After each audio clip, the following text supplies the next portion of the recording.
Ron and Brian podcast.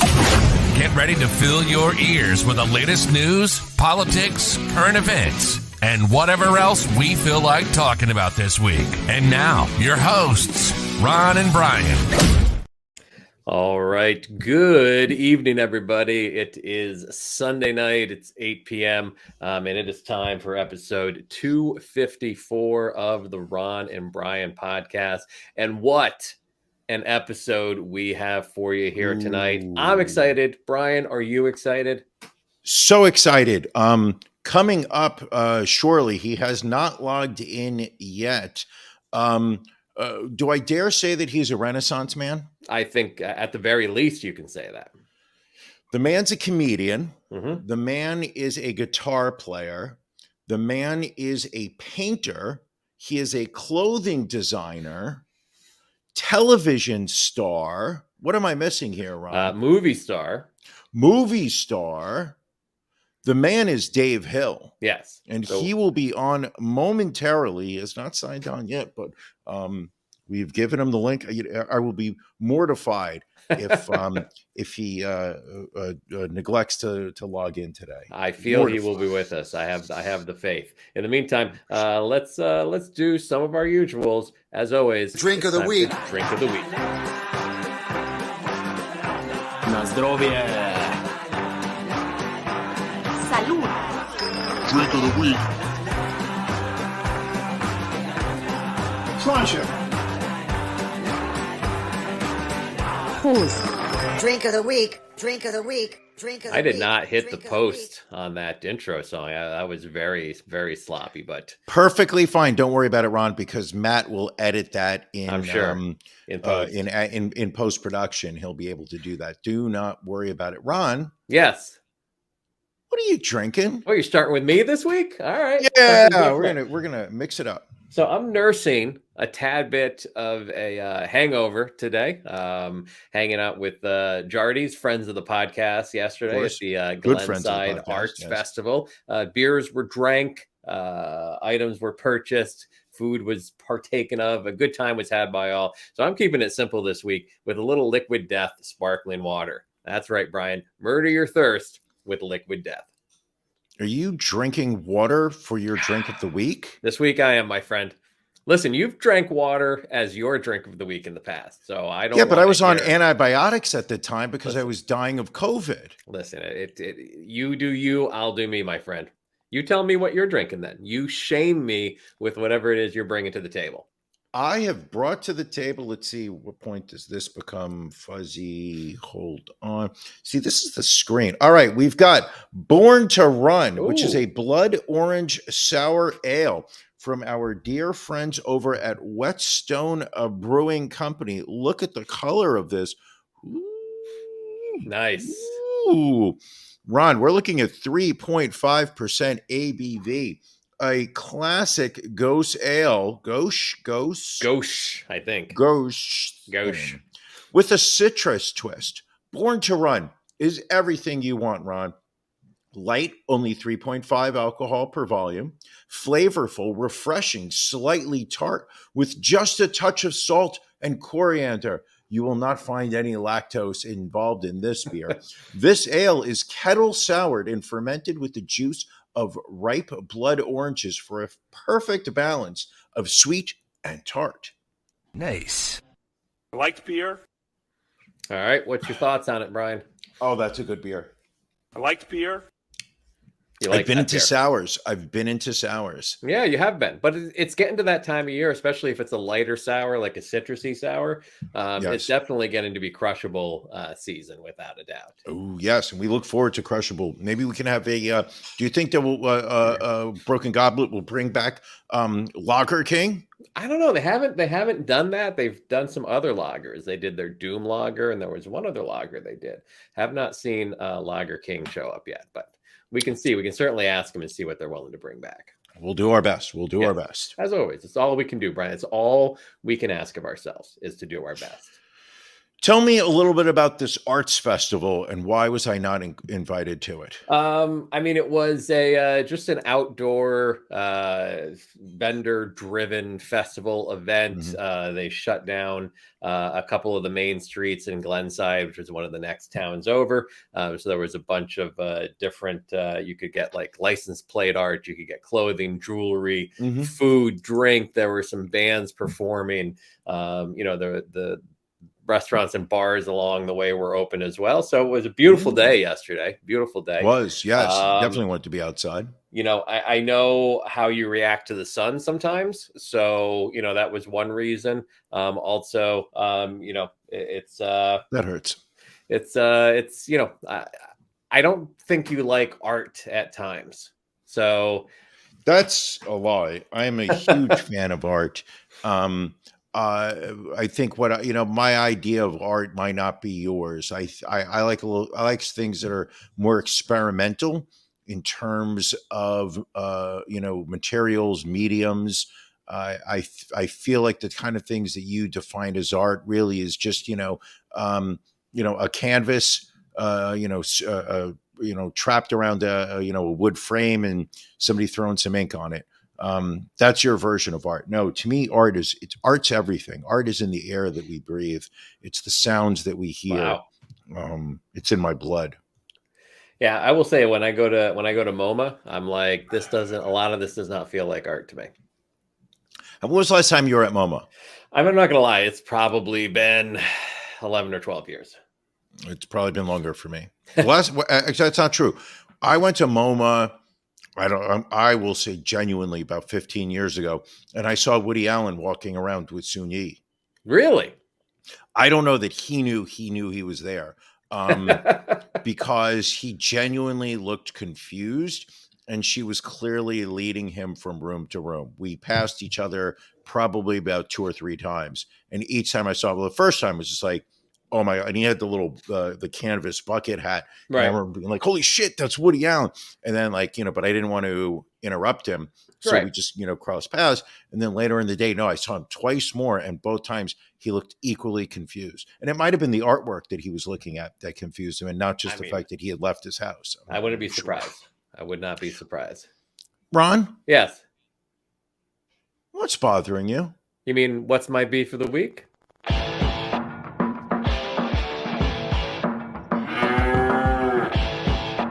Ron and Brian's Beef of the Week.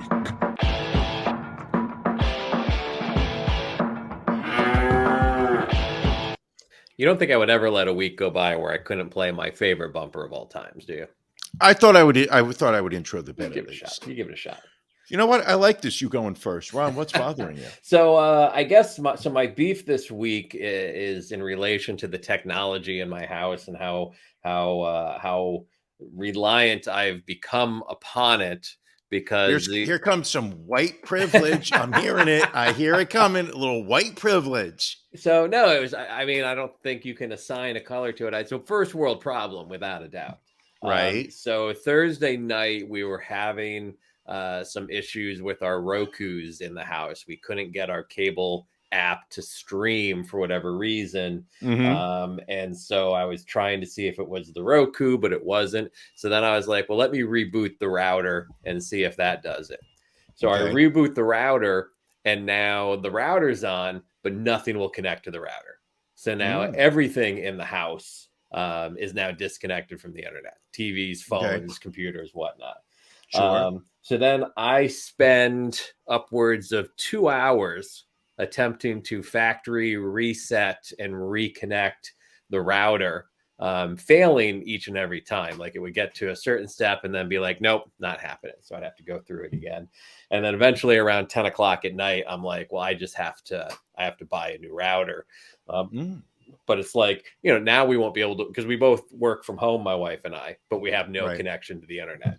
So I have to figure out how to get a router first thing in the morning. So then I'm like Googling Best Buy, but they don't open till 10 a.m. And I'm looking at like Office Max and Staples, but they don't have what I need in stock. And then, but my good friend at Walmart has delivery available and can deliver it between 7 a.m. and 8 a.m. So I'm thinking, this is perfect. I'll buy it. It'll get delivered in the morning, and I'll set it up, and we'll be good to go. Order it, go to sleep, wake up in the morning with a text from Walmart. Sorry, it's not in stock. How did it go out of stock from 10 o'clock last night to netbook? But found it available at another Walmart near me. So I ran out, got it, brought it home, got everything set up, at least got online for work, and then had to reconnect every blessed device in the house to the router. A lot of it reconnected, but there were, I would say, it's probably a good 25% did not automatically connect. Did you get the same type of the same brand router, or just a totally but brand new I got a different router, but I always keep the same network name and password, so I don't have to reprogram the devices. That's clever. Why did I never think of that? Yes, but unfortunately, I still had a number of things that I had to reconnect, and I still have a few things that just won't reconnect. But they're not fortunately not urgent, but I'll have your work computer. Well, work computer, that was the most urgent, so thankfully that was all set. Got it. Brian, what's bothering you this week, sir? What's bothering me, Ron? Eating healthy. It sucks. It absolutely sucks. As many of you have listened to, previously on the podcast, I had my physical not that long ago.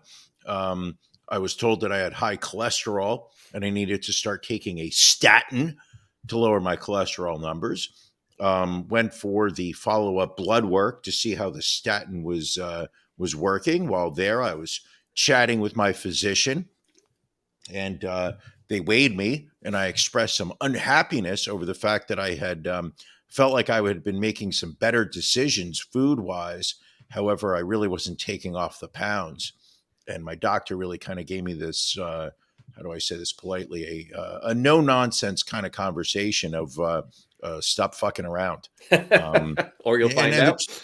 Yeah, but I didn't really think that I didn't think that I was behaving that poorly. But he basically was like, yeah, you got like 20 to 25 pounds that you need to take off. Do you track what you eat in a day? Meaning, do I write down or do I mentally? I mean, okay, Grandpa, I don't have an app. You can write it down, but you can also use an app.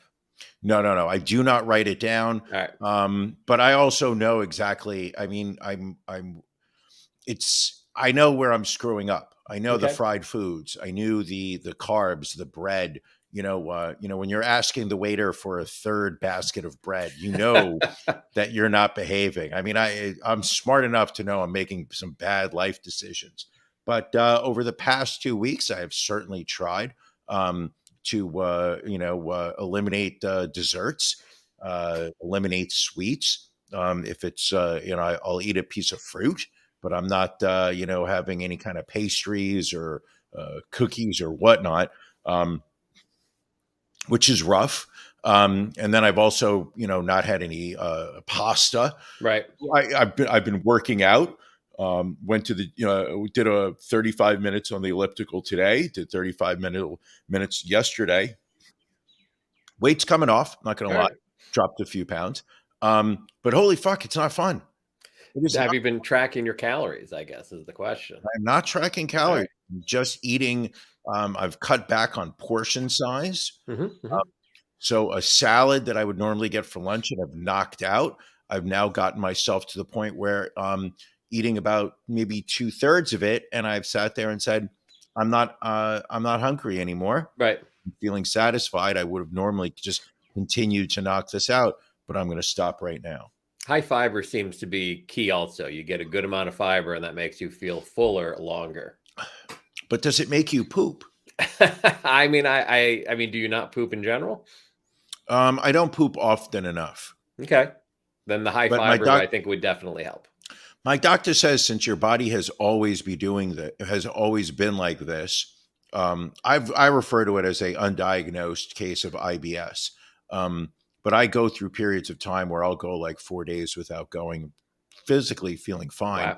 And then I will go like 3 times in one day. There are experts out there saying that you may not be drinking enough water. You should take your body weight times 0.55, and that is how many ounces of water you need in a day. I'm drinking 2 large water bottles a day. Okay. I've got two. I've got a water bottle that was. I think it was measured for like the 8 cups of water, 8 glasses of water, where it Okay. shows you printed on the side of the water bottle how much, like what time of the day, Right. so that you can keep track of how much, so that between the hours of 9 and 5, you can take in that amount of water. Let's do the math here. Are we? Oh my gosh, are we doing math? So what's well? I mean, if you're willing to admit what your weight is. I am. Earlier today, I weighed myself at 202. That's not too bad. Well, it was 210, maybe 2 weeks ago. So you should be drinking 111 ounces of water. So if you're drinking 8 glasses, which is usually around 12 to 16 ounces. I mean, if you're doing 2 of those, I would think you're doing okay to hydrate yourself. Hydrating is not my problem. And the thing for me is when my pee comes out aromatic and a dark yellow, that's when I know I'm not drinking enough.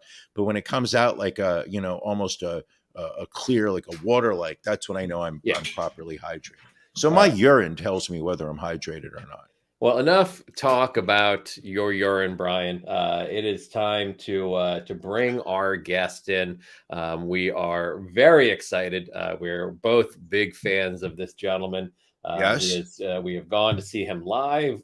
We've seen him perform comedy. We've seen him perform with his bands. We have read his books. We have purchased his artwork. Yes. Seen his movies, seen his TV shows. He has performed in this very backyard out here that you can't see. Who can ever forget when this man appeared in your backyard? Yes. So without further ado, we present to you the Ron and Brian interview with Dave Hill. And joining us this week on the Ron and Brian podcast, one of our favorites, obviously, Mr. Dave Hill. Dave, thank you for joining us today. Thank you. Thanks for having me. I'm pulling the thing slightly closer. There we go. Right. We're getting a good image. I'm the video is like a 9.5 out of 10 right now. Does the sound okay? Sound is perfect. Sound is great. Perfect. All right. It's all happening. There's a very obvious question I think we need to start with here. Looking at everything that you've done in your career, music, writing, comedy, art, the whole shebang, which would you say ranks higher on your career resume, being on this podcast or performing in my backyard back in October 2021?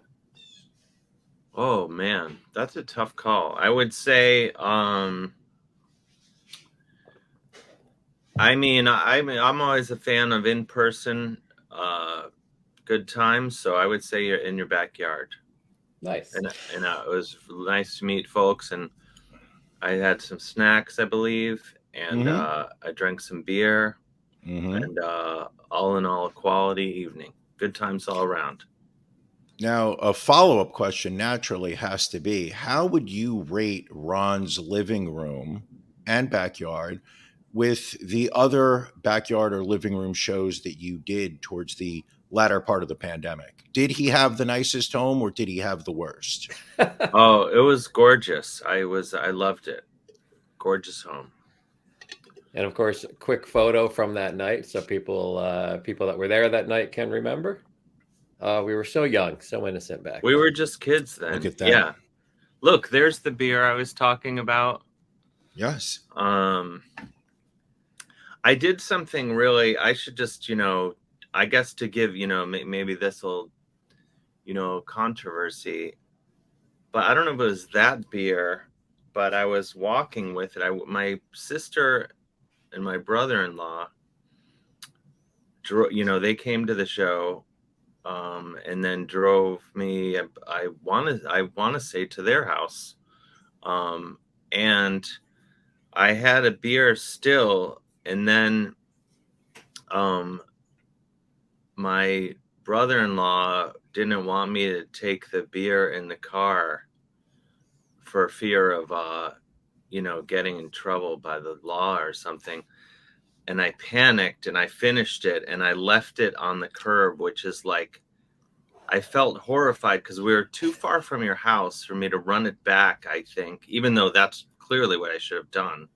Or just I didn't handle the situation well. And I sullied the streets of your town by leaving a beer can placed neatly. But I can honestly count maybe 3 times in my life when I've littered, and that was one of them. Well, we'll let it slide. I mean, I feel awful. I feel awful. I'm letting it out now because it was just been with me and eating me alive. The statute of limitations have passed, so I don't believe that the town of Elkins Park can really come after you at this point. No, but if they wanted to show up, screaming and with burning me in effigy or whatever they would do, I would understand it because I'm really don't like littering, and I did it myself. Well, but I just thought, I need to. Needed to unburden yourself. I need to unburden myself. I mean, it's kind of a lazy town I live in. I don't think they would necessarily build an effigy, much less burn it. So I think you're in the clear here. Yeah. But I would, at the same time, as we talk about it, I would like to see it. I would like to see like what sort of, what I would look, if someone were to make a large effigy of me. It would be the best dressed effigy that has ever been burned. I know. You're a very stylish man. I mean, from the looks of it, you have an incredible wardrobe over your shoulder. Oh, well, this over here is, I'm in a room that is mostly clothes and guitars. You can see over here. Man, just a lot of guitars. And but these are my girlfriend's clothes. And I have some in here. Mm-hmm. Anyway, but yes. Are you sitting in a walk-in closet?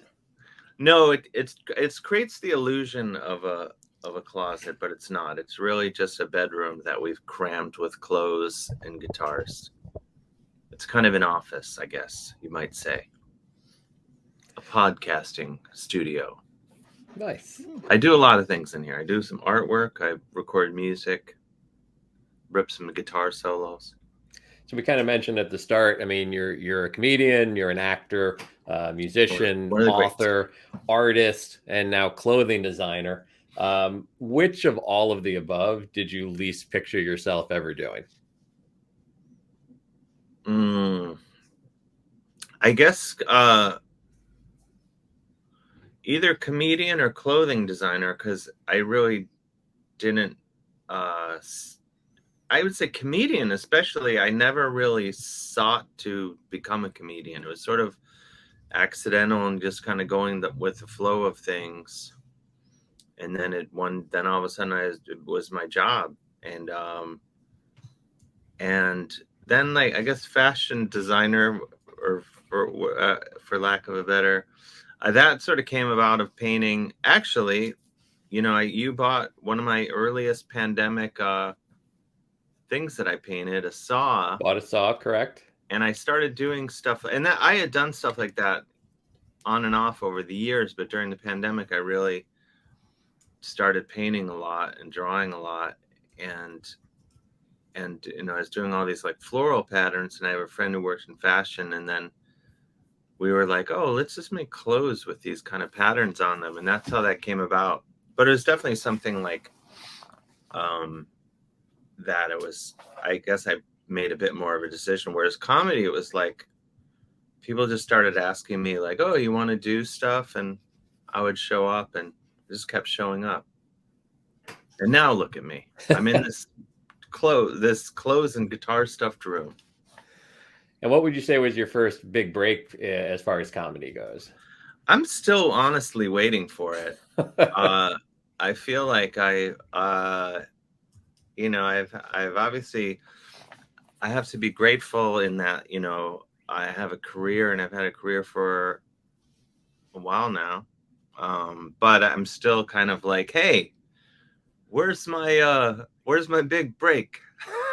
Like, I feel like I work, but I always want more, and like, really want to act more. I think that would be fun. I love when I do it, but I don't think Hollywood has really embraced me ever. I've always kind of been on the, you know, I have fans all over the world, but they're not in Hollywood. I'll tell you that. So what are you going to do? But whatever. I have a million sweet guitars, beautiful girlfriend, sweet dog. Lucy. And yet you're consistently working. You know, I think that's one of the beautiful things about comedy is that you do have the ability to just say, I'm going to book a show and I'm going to go to this town, and you have fans show up, and you're not required, a Hollywood studio to sit there and say you have the right look, or you're not doing these lines and whatnot. Yeah, I think that's cool. And I'm grateful for that, and that, I can, and more, that's my thinking, is just like go to, people will come out, and I'll just go there and just kind of deal directly with people that want what I have to offer, So, yeah, but I think that's a big part of it, is like, that's why I've always performed live and written books and made music, is because those are like three things that I can do, and there's an audience for it, and like there's not a bunch of people involved whose jobs are on the line of like whether they say yes or no, and they're afraid, so I'll kind of always do that stuff until I get that big Hollywood break, which I'm not at this point. I'm not, I'm not holding my breath. I'm probably closer, more just thinking of, I don't know, just keep having fun. But I don't know. I think, and if there's one thing I've learned in my career or life in general, is you have to do what you love doing. I mean, I know this is cliche, but you just kind of do your thing, and that's always more important than being like, oh, when is someone else going to come along and give me permission to do what I want to do, like, which is why I'll do things like house shows, because I'm like, that's fun, and that to me is like even cooler than going out and doing a club, because then I'm not even dealing with a club, I'm dealing literally with one or two people who have the bad judgment to let me into their home, and then the people who come. So that's super fun to me. And so yeah, I forget what the question is. I'm just kind of rambling. It was rambling as always. It's okay. So now the first time I became aware of you was your TV show King of Miami on the Mojo network. Both of which I feel were criminally underrated, both the channel and the TV show. Strongly agree. How did the TV show come to be? What's kind of the backstory there? I'm slowly uploading them to YouTube. I finally got permission to do it. I shouldn't have asked. I should have just done it. But then I foolishly reached out to the network, or what exists of the network today, and then kind of slowed it down. But that came about really early in my career. I'd only been doing comedy for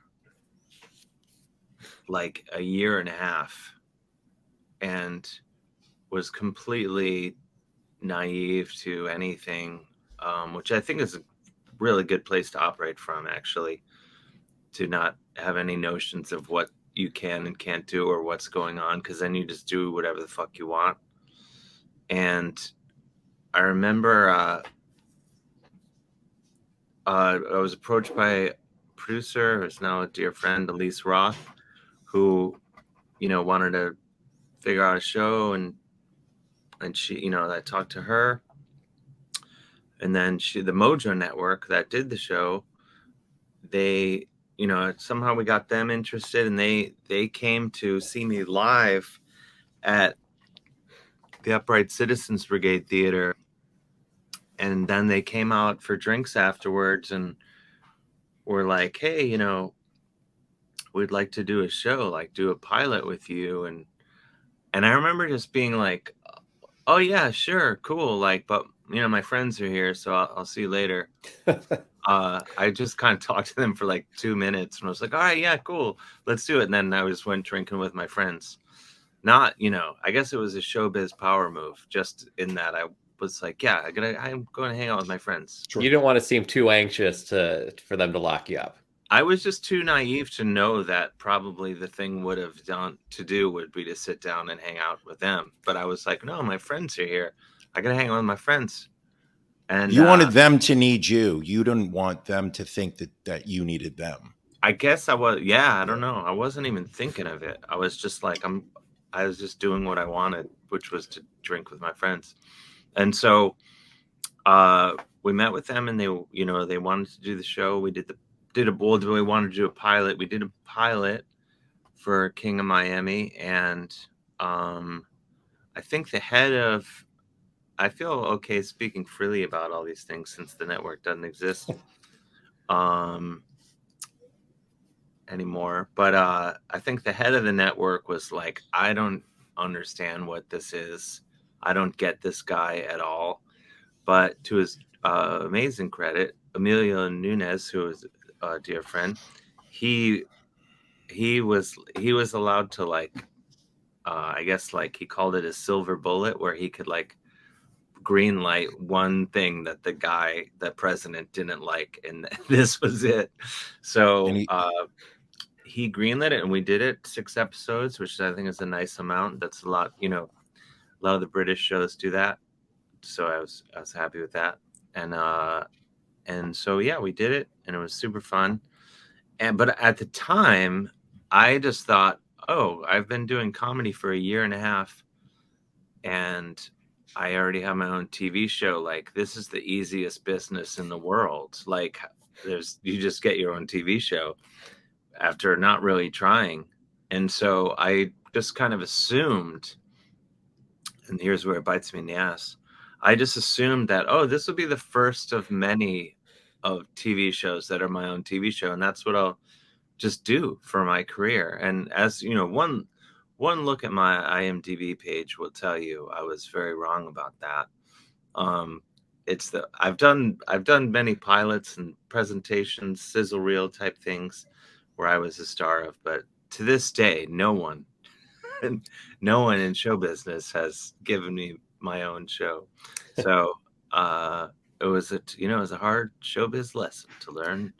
But as you say, I've kept working. So it seems like Mojo gave a lot of people. Like, I remember I found the Mojo Network because I was into poker at the time, and Antonio Esfandiari and Phil Locke had the show I Bet You, and through that I got to know Three Sheets with Zane Lamprey and King of Miami. And in fact, you and I, to another throwback photo here, we actually met at a Zane Lamprey party going all the way back to 2009. Look at these baby-faced kids right there. I remember that. That was at, like, I can't remember. Is that some, like, big place? Yeah, it was right next to Scores. That's the one thing I remember. Yeah, I can't remember. I remember I went to a couple of those things. If I may, Ron, you're in much better shape today than you were then. Thank you. That was not a great time physically in my life. Well, you're doing better than ever. Well, thank you.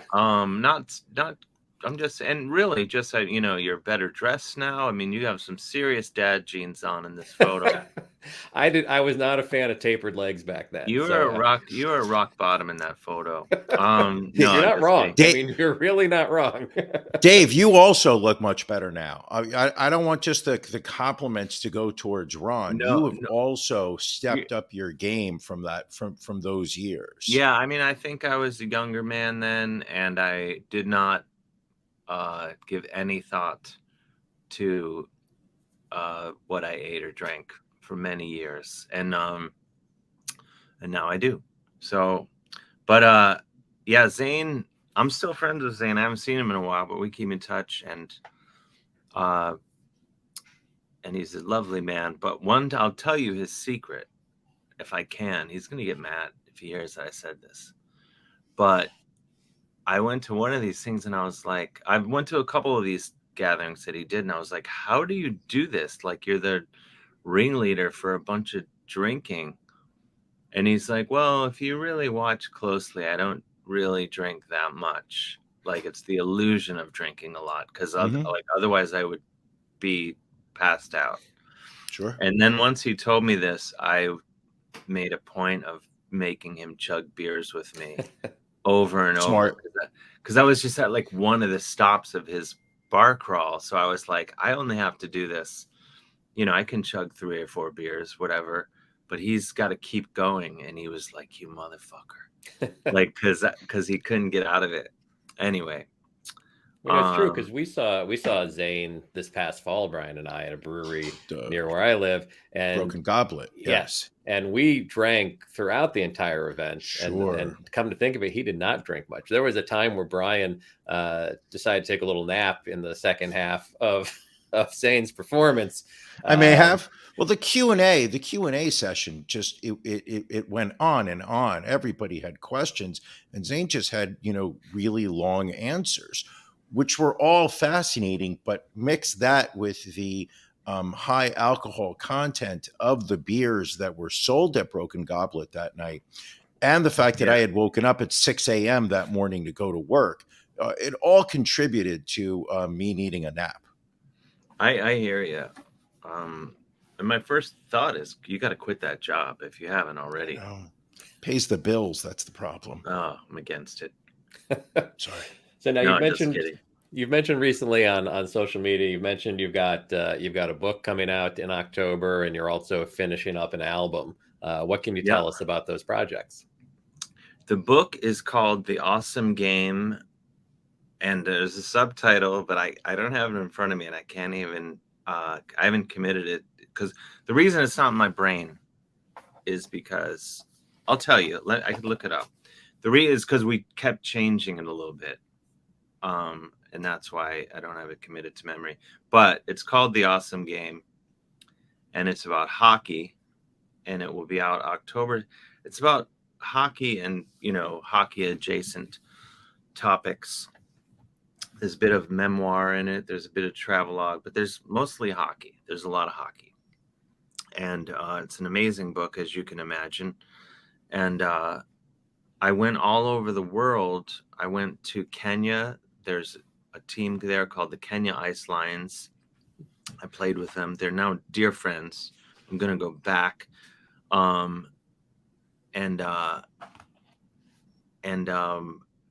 So that's out October 17th. Penguin, Random House, Doubleday Canada will be putting it out in Canada, and then I think other countries. I have to look. I should know some more details than I'm giving you.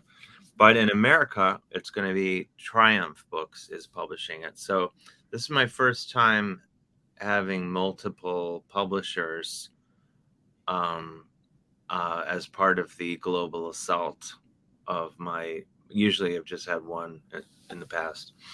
And so yeah, it's going to be cool. And I'll do some appearances as part of it, all in America and Canada. And then I'm finishing up, and it's a great, if you love hockey, you'll love the book. And if you don't love hockey, you'll love the book. And if you don't even like sports, you'll love the book.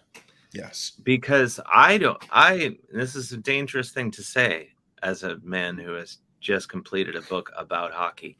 I don't like sports. I like sports, singular, and that sport is hockey. And so the book is just kind of about what's drawn me to this magical sport throughout my life, and why I agree with people that don't like sports, that most sports suck. And I talk about all this in the book. And football fans will be offended by what I have to say in this book. Baseball fans, very offended. No, I don't, give anyone shit for liking these other sports. But my point is that hockey is the superior sport. And, but there's a lot of other stuff in the book. I mean, I pet a lion at one point in the book. So there's something for everyone. Lion petting. Oh, you want that? Fine. I got it. I'm doing shows in Finland. I'm in Estonia at one point for no good reason. And I actually deleted a lot of the stuff that happened in Estonia because it was incriminating. Interpol can be very tough. There's a lot of sketchy stuff went down in Estonia, and I just selected all and deleted it for good my own protection. Smart. And I deleted a lot of sketchy behavior. Most as you know, my last book, Parking the Moose, which is about traveling through Canada, there were people that suggested that I was mostly just drinking through Canada because it's like, oh, he's in bars all the time. But it's like, well, where else are you going to go to meet people and just talk with random people? Bars. So the hockey book is no different. I wind up in bars quite a bit, but I also wind up in many hockey games. I'm in a few restaurants, a few coffee shops, but you have to, you got to get out and meet people. But yeah, I went all over Poland, Finland, Canada, Kenya. And anyway, so yes, The Awesome Game, October 17th. I think you can pre-order it now, and I recommend it. And then I'm also finishing a new Valley Lodge album, which is my main band that's been together for, I think, 19 years now, which is insane. And it's our 5th record. Obviously not that prolific, but people know our band because our one of our songs, Go, is the theme song to the John Oliver show on HBO. So it's one of those bands that a lot of people know whether they realize it or not. And we're the best band. And where this new album is I really like it. I mean, I make the records just for my own enjoyment, and then hopefully other people will like it. But I think this is really good. I was just listening to it the other day, and I was like, Dave, you've done it again. Is there a title for the album yet? I have a few ideas. I'm not sure. I think it's going to be called Shadows in Paradise, which I've fully stolen from a title of a Finnish film by the great director, writer, Aki Kaurismäki. So yes, I'm just going to say it's going to be called Shadows in Paradise. We've often stolen from Aki Kaurismäki too, so we can certainly understand. I mean, if you're all the time. Yeah, if you're going to steal from someone, he's a genius. So, and to be fair, he kind of stole that title from Jim Jarmusch from Strangers in Paradise. So I'm just blatantly just stealing again. Pay it forward. That's what I like to say. Yeah. Now, how do the members of Witch Taint feel about you putting out an album without them?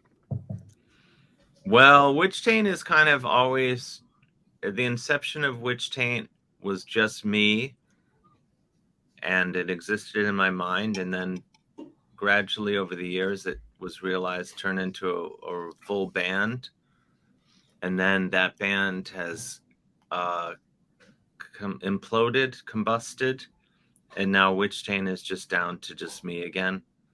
And I should say that the implosion of the band is entirely my fault. No. And yet I don't apologize. Nor should you. I just want you to know that Witch Taint is the only death metal band that Ron has ever seen perform live. Very true. Black metal, let's be clear. Black metal, excuse me. But I mean, it was truly evil. It was a truly evil experience. Extremely evil. So yeah, Witch Taint is it's kind of just back down to me, and it will rise again like a phoenix, maybe with other people, maybe, who knows, maybe with some of the same people. But yeah. So to answer your question, I think they're okay with it because it's just me. All right. Now, would you be willing, before we wrap things up here, to go through a Ron and Brian lightning round? That is for the sound effects here. If you can promise high production value sound checks or sound effects like that one you just delivered, then without question, I would be thrilled. All right, so it's 10 rapid fire questions, no follow-up questions by us. Mm-hmm. You determine if you want to provide any additional context to your answers or not. Okay. Do I have to answer in rapid fire fashion, or can you could take your time. Answer in my usual rambling, meandering fashion? Whichever you would like. You're a guest here. We treat our guests well. I love that sound effect. Brian, would you like to take question 1 of the lightning round? All right. First one. Is it best to which is the best city to be the king of? Cleveland, New York, or Miami? Ooh, I would say New York, because it's the center of, I don't want to say the center of the universe, but I do believe it to be the greatest American city. No argument from the two of us. Pardon? No argument from the two of us. There are many great American cities, but New York is the greatest one. Thank you. And people can always, there's many things to complain about with New York and everything. But the things, anyway, so it's New York without question. All right. Perfect. This one might be the toughest question you've had to face so far. F, marry, kill, Lauren Boebert, Marjorie Taylor Greene, Donald Trump.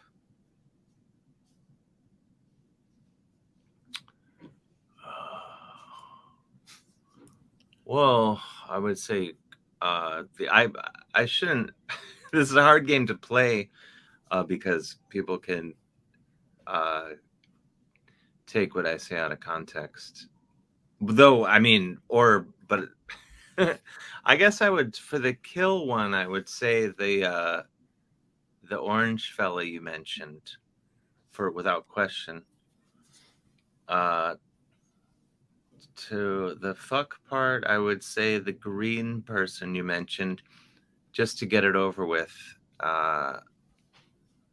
And marry, I would probably marry Lauren Boebert, because I think she's just quite stupid and could probably be I think she's really stupid and very easily led. And I could probably, in a matter of a half hour or so, completely rewrite her whole belief system with my mind control techniques. I would love to watch that. I think she owns a restaurant, a bar restaurant. Used to. Yeah. It got closed down. Yeah, it got closed down. Why did it get closed down? I think COVID. Yeah. How? And then I remember they reopened a Mexican restaurant in the same physical space. And I remember the media having some fun with that one. But how, of all places to get closed down because of COVID, how would Lauren Boebert restaurant, who I can only assume the people that go there don't believe that COVID is real. So why would they stop going? I feel it was an excuse. Probably just poorly run. Yeah, it couldn't have been COVID. I think Lauren would also appreciate a husband that can go within 500 feet of an elementary school. Oh, what did he do? I don't follow closely. He exposed himself to a underage girl. No, I thought he did. We can say he did because that's a court case. He was found guilty of exposing himself to a minor. To a minor, a boy or a girl?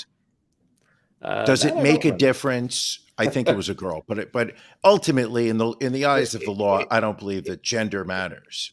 It doesn't make a difference at all. But however, my level of amusement would be different depending on which it was. Ron, while you're looking it up, I'm going to ask the third question, which is, what is a better fashion choice? Hypocrites, these people. Oh, we know that. Absolutely. So right, here we go. So anyway, question number 3, better fashion choice, studded leather vest or a hockey sweater? Ooh, I would have to say, that's really tough. I guess I would say hockey sweater, even though I think a studded leather vest, you can really only wear that if you really mean business. It's a lot of responsibility and pressure goes with full metal attire. Like, you have to be. So on the other end, the flip side, a hockey sweater is, as much as I'm wearing one right now, And as much as I love hockey sweaters, or jerseys, as they're sometimes called to people who don't know what they're talking about, even though in my new book, The Awesome Game, I do call them jerseys most of the time, just because I want it to be a book for the layman to also understand. But I think hockey jerseys are kind of the lowest form of clothing. They're nothing quite says I give up more than a hockey jersey, but I say this in the same breath. They are also amazingly cool. I wear them all the time, but I only wear them around my apartment or to the dog run or while exercising. I believe to walk into an establishment, a restaurant, you can go to a restaurant if you're going to a game immediately afterward, or you were just at a game. Still not advised, but yeah, it's a tricky thing. I love jerseys, but I don't. Like Kevin Smith used to wear them all the time, and he just looked like a man not in control of his life. But Snoop Dogg, on the other hand, wears them quite a bit, and he looks amazing. So I guess it depends who's wearing them also. And ironically, you're offering a pre-order for your Dangerous Snakes Who Hate Bullshit hockey jersey on your Big Cartel website right now. Until tomorrow. The orders are almost, and I know there's going to be people who are like, oh, I want a jersey, and it's too late, because the only way to do it is to do them in like bulk. Right. Otherwise, they're too expensive to do as one-offs. And I don't, I try to keep all my offerings reasonably priced for the people. So yeah, they're until tomorrow, and they're pretty cool jerseys. I'm gonna get one. I'm excited. You do. Just real quick, Jason Stephen Boebert, apparently in January of 2004, when he was 24, exposed himself to 2 young women at a Colorado bowling alley. When did he do this? I'm not January of 2004. Yeah. So he was his future wife, Lauren Boebert. She was 17 at the time. So I'm imagining these women were friends of hers. How old was he? He was 24. He was 24. Okay. I mean, no age would have made it okay. But I would say definitely by the age of 24, you should know not to expose yourself, especially at a bowling alley or any other recreational sports facility. He was 24 and dating a 17-year-old. Yes. This is who we have in Congress right now. This is really, I mean, Congress. I think growing up, you're taught like, oh, anyone could be president, and that has never been more true. True. Than now. Sure. Just the people that are in office. If someone would have told me even 10 years ago, the kind of absolute morons. Sure. And there's always been morons in public office, but now it's like next level head injury patients. Yeah, but whatever. Jason Boebert sounds like a real piece of shit. I was going to say piece of work, but I'll just say shit. There you go. That goes too. Not a fan. All right. Next lightning round question. You showed us your collection of guitars there. What's your favorite guitar to melt faces with? That's really hard to answer, because I honestly have to narrow it down to like 10. I have this Delaney guitars. The Delaney bag, or Dime Laney, that is sort of a mongrel of a Dean custom shop guitar and a Delaney guitar. That is a total beast for melting faces. I have a Dunnable Asteroid. That is an amazing guitar. I love that. I have a lot of great. I have a Gibson custom shop Gold Top, 56 Gold Top. That's absolutely amazing. Maybe my best guitar probably definitely my best guitar, maybe. And then I have a USA SG.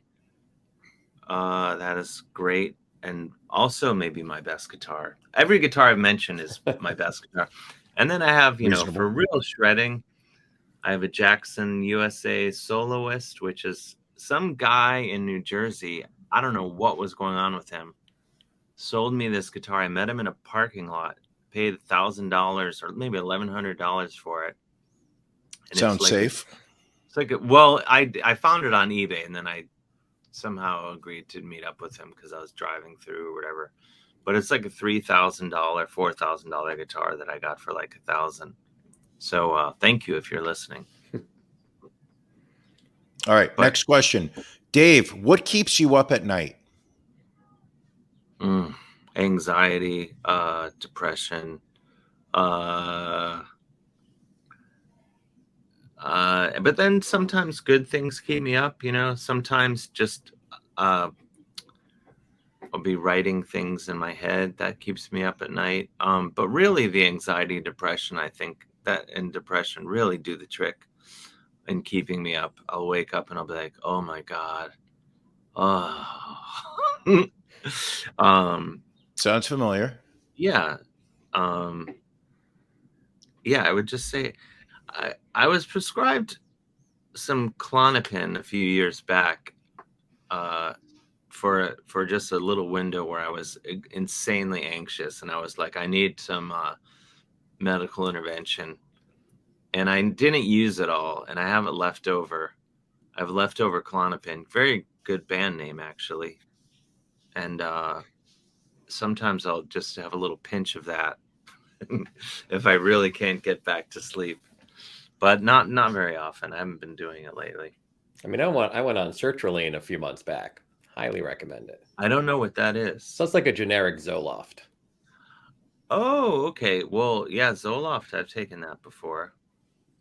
Hasn't everybody at this point in the Northeast? Yeah. I mean, I'm trying to.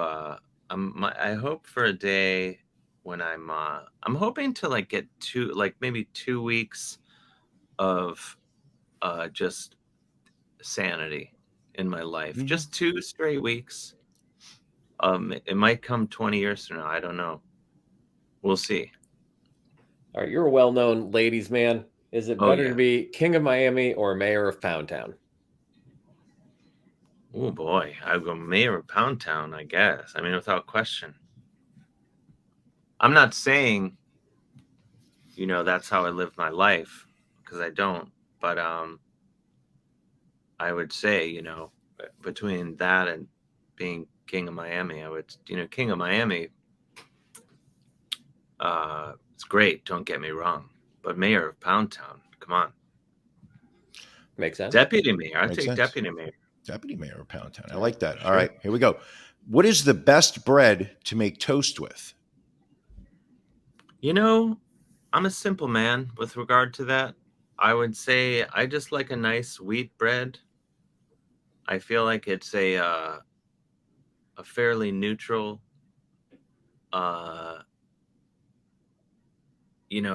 palette for whatever you're going to do to the toast, whatever you're going to put on it. Don't get me wrong, I love a nice rye toast, but rye, then you're getting some fennel seeds involved. They can overpower things. Yeah, you can go like, I'm going to put jelly or jam on this anyway, but who are you kidding? Fennel's going to win in the end. Very pro fennel, though. Don't get me wrong. I love fennel in all its forms. When I was in high school, my friend Pat, his dad was literally the sausage king of Cleveland, and now Pat is actually the sausage king of Cleveland. We would drive around in his dad's station wagon that he used for deliveries of sausage, and it smelled of pig's blood and fennel seed and a bit of oregano. And that is the scent of teenage drinking. To me. Makes sense. All right. Pick one. Dave Hill's podcasting incident, The Goddamn Dave Hill Show, History Fluffer, So You're Canadian, or The Dave Hill Good Time Hour. Those are my various podcast radio iterations. had over the years. I would say it's a tie. Dave Hill's podcasting incident, when I started, it was sort of like not, it was before there were 78 million podcasts. There's getting to be more of them. And I feel like the initial run, there was like a good audience for it. And you could sort of get away with, I think, anyway, blah, blah, blah. I guess that was the first one, so it has a special place in my heart. But the goddamn Dave Hill show on WFMU, I really like doing that because I love the idea of, I love terrestrial radio. I like, even though, many people listen on the internet, obviously, but I like the that people could just find the show on their radio dial and hear this show and be like, what is happening? And here there's a phone number. There'd be people that would call in that had no idea what was going on. And I love that idea. There's like a certain, like, just love that feel of late night radio, like that somehow it's like you're connecting with this thing that's coming from a outer space radio tower or whatever. And like, it just reminds me of being a kid and turning on the radio late at night and flipping through and listening to the rock station, or you might just try to find the weirdest nut job on AM radio babbling about whatever. So I like the opportunity to be either of those things to people. So yeah. All right. Good. All right, here we go. Lightning sound, please, Ron. Oh.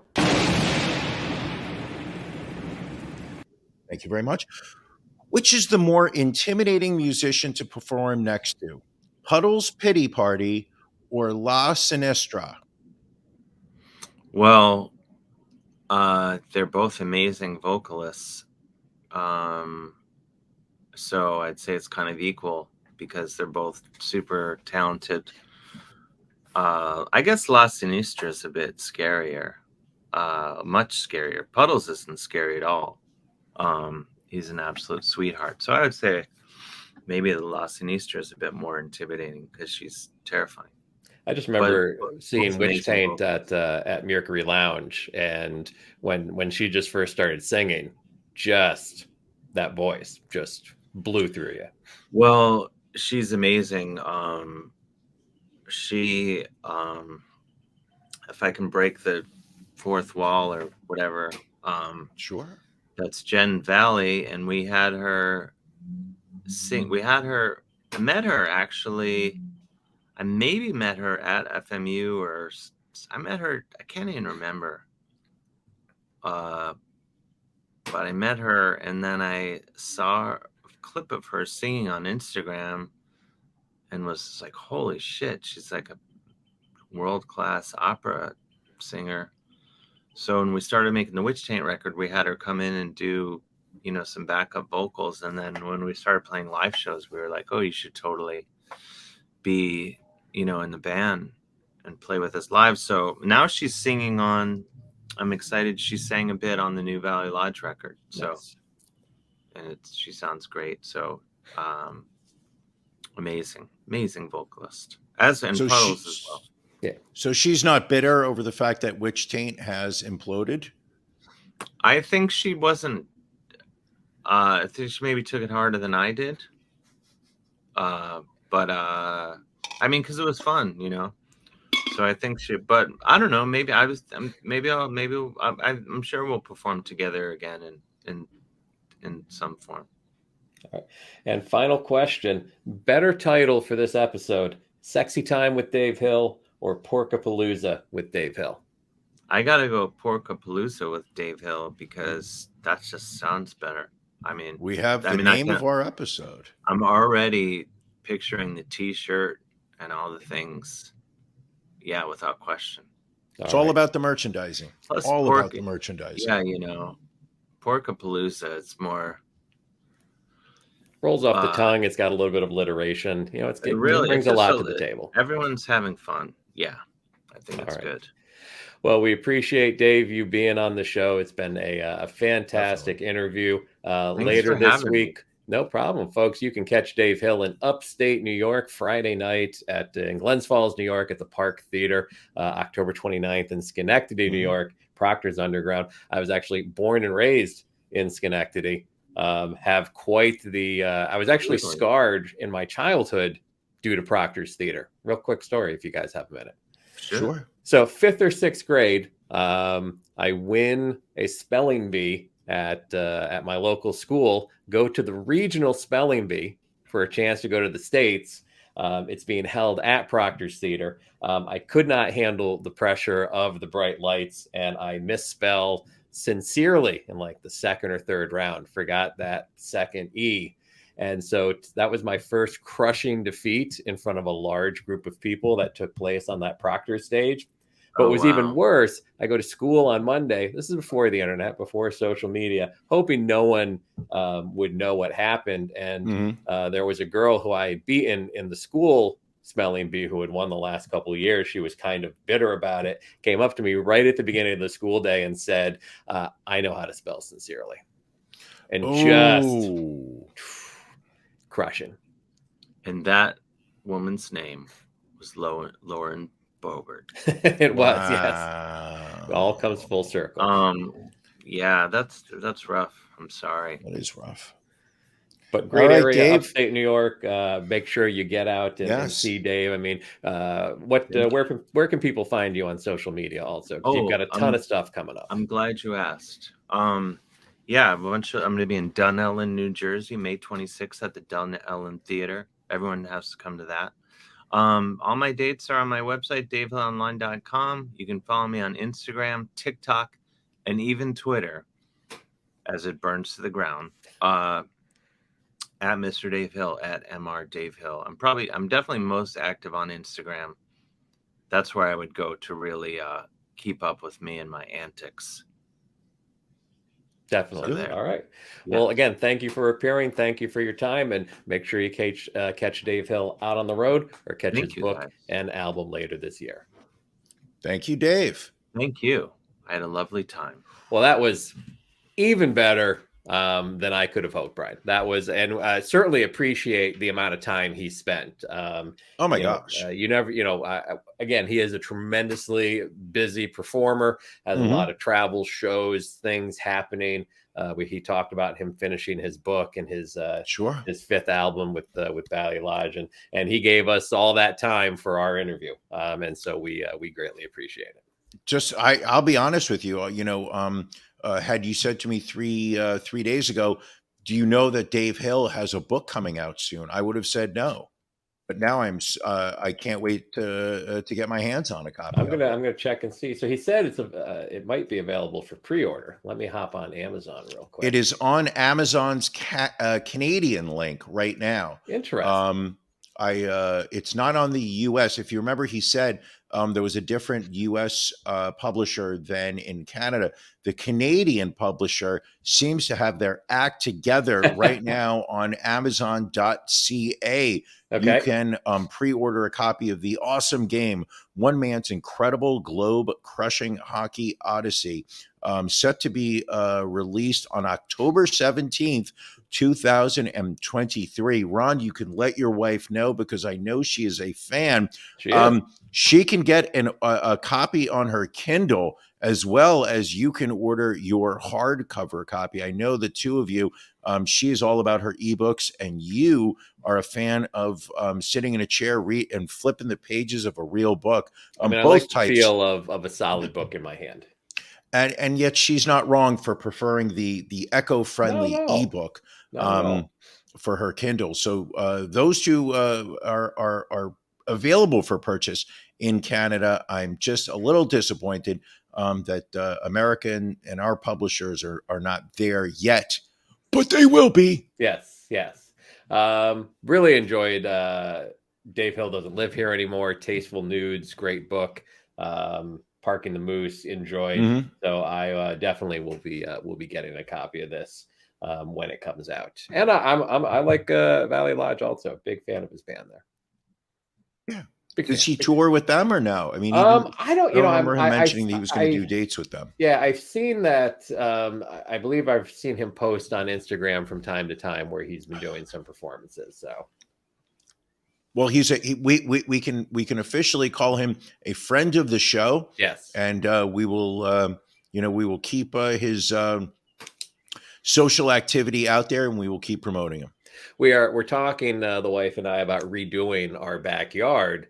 I think if we do move forward with that, I think the best way to christen the backyard would be to have him come back for another performance. Of course. Now, is it true that you will be putting in a full stage with a killer sound system? Discussions are still underway. You know, if we're going to do the full stage, you know, we've talked to some big instrument companies and things like that, like, you know, for naming rights and things of that nature. So I think it'll Ron really Delsner, depend. I believe, got involved. Yeah. Didn't Ron Delsner ask if he could start promoting shows in your backyard? He did, yes. So it really depends on who ponies up the most amount of money to see who that gets named after. Makes sense. I like it. I don't know about you, Brian. I don't know of anything else that we can include in this show that would match up with the interview we just had. So I don't know. Nothing. We can't top it. Break from our normal news format. We will get back to that next week. Also next week, Brian, hard to believe that this month has flown by the way that it has, but next Sunday is the final Sunday of the month. That means that we have our pajama party with our Patreon subscribers on our After Dark, which airs at 9:30 every Sunday night. You can join live for as little as $10 per month. Well worth it from a subscription price point. You get some great swag at the different levels. But like we said, next week we have our pajama party where our Patreon subscribers can come on live with us. And I believe it's time for a Can You Beat Ron? Because I think March we will be doing Can You Beat Brian. Yes, we will be doing Can You Beat Ron next week. And I believe since no one was able to beat me back in February, we have rolled over the prize money. And this month, if someone is able to beat me, $50 will go to a charity of the winner's choice. Their choice. I am going to do everything within my power to make sure that doesn't happen. Because you're so powerful. You are I like to win. So all I do is win, Brian. So if you want to become a Patreon subscriber, go to RonandBrianPodcast.com and you can check us out there. Brian, there we go. Anything additional? I mean, again, this has been a banner episode. I thought episode 250 was great, but I think 254 may have topped it. Yes, I agree. This is, as the numbers get higher, the standard of what is a great episode keeps increasing alongside it. And having Dave Hill on the show this week really, I feel, set the bar for what will be defined moving forward as a great episode. Without a doubt. All right. Well, thank you for joining us, everyone. We will see you next week. Thank you for joining us on the Ron and Brian podcast. We're live each week on YouTube, Facebook, and Twitch. You can find prior episodes, links to our social media, and everything else Ron and Brian at ronandbrianpodcast.com. See you again next week.